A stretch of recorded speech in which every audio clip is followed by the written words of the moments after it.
All right, we need the Apocalypse Now music. It is the Ultimate Weather Geek Webcast episode number 5. Good evening, Weather Geeks. If you're watching this, you love weather and are fondly known as a weather geek. Hey, I'm a weather geek too, right? Let's see if Summer, you a weather geek? Yes, I am a weather geek. You are a weather geek? Do you know her? You know, hey, stand behind me just for a quick second. Stand perfectly behind me. No, where your hair matches up with my head. Right there. Right, hold on. Right there. Yeah. Okay, hold on. That's the look right there. We're having too much fun tonight.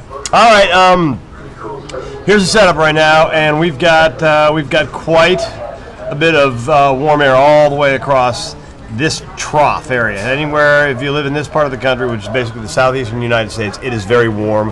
Got a cold front now, which is stretching out across parts of the mid-south and parts of the Midwest, and that cold front runs down, and let's see if I can get that to go in this direction. So there's the cold front.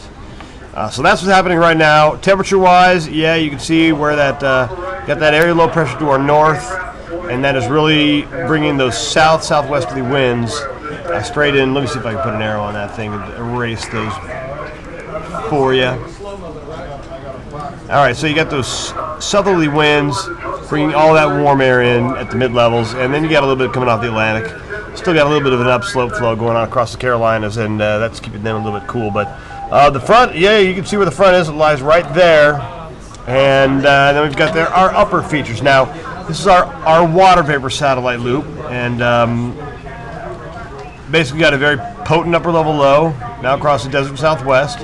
You've got another upper level low, which is what we call a kicker. Here is going to be a bad boy, potentially for parts of Arkansas and North Texas coming up on Monday.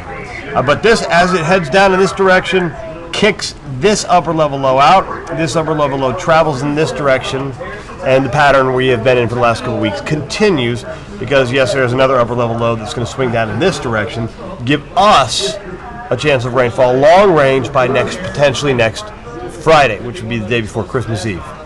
And then behind that, well, we'll get to that here in just a couple of seconds. So that's the flow at the jet stream. That is the flow right now at the upper levels. And there you can see there's the jet stream winds blowing in this direction.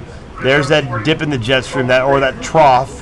And then you've got another little trough right here, another upper level low that's coming down in this direction. So pretty active pattern for the desert southwest, Southern California, and also parts of New Mexico and Arizona getting a lot of snow.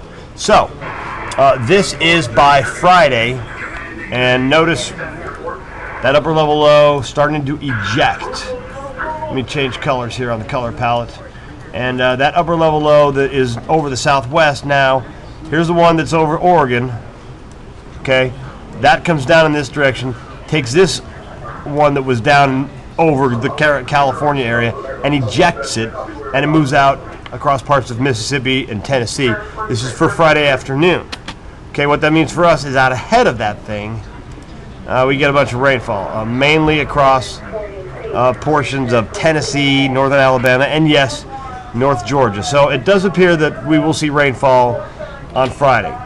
Okay, now as we go into Saturday, there's that wave now moving across Delaware, Virginia. Notice our rain has come to an end and high pressure begins to build in.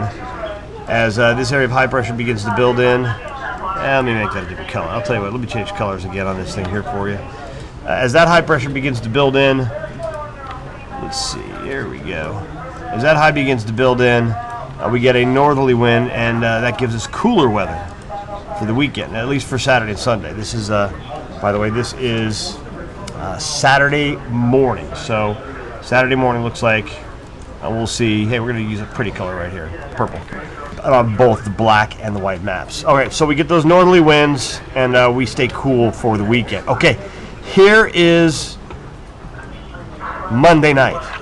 And folks, this is a little on the disturbing side because here's that upper level low that's in the desert southwest, and it really is ejecting with a lot of force in this direction. So possibly even into Missouri. It just depends on where the upper low sits up and how much warm air we get in that direction. But that ejects pretty hard Monday night, and you can see the low at the surface developing in parts of Missouri. There's the low pressure right there, trailing front, and yes, Arkansas.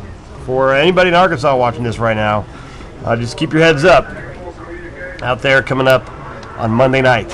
So that's Monday night, and that one moves through quickly and moves all the way up across the eastern seaboard. Then behind it, we get a wave that's been rocketing in from the north, and as that happens, these two will combine forces and bring us rainfall potentially next Friday. And that moves through Friday. Now, this is what happens on Saturday. Saturday, high pressure out west builds in, and a very good shot of very cold air from Canada this time, not from the Pacific. This one's from Canada. That one comes in for the day before Christmas. Okay, so again, here's Friday. This is before the last image. For some reason, I've got these out of order. But nonetheless, here we are for Friday of next week. And look at that. There's rainfall in Georgia next Friday, which is the day before Christmas Eve. This is as the wave moves through. And this, by the way, is the upper level cold air coming down from Canada. So this is what gives us the rainfall, this upper low here. But this is the one that brings us the colder air. And here we are, day before Christmas, strong northerly winds. And that's your Christmas forecast, cold, potentially dry as well. All right, Weather Geeks, I hope you enjoyed that one. We'll have another update as we get towards Christmas, and hope you get your Pick City on tonight.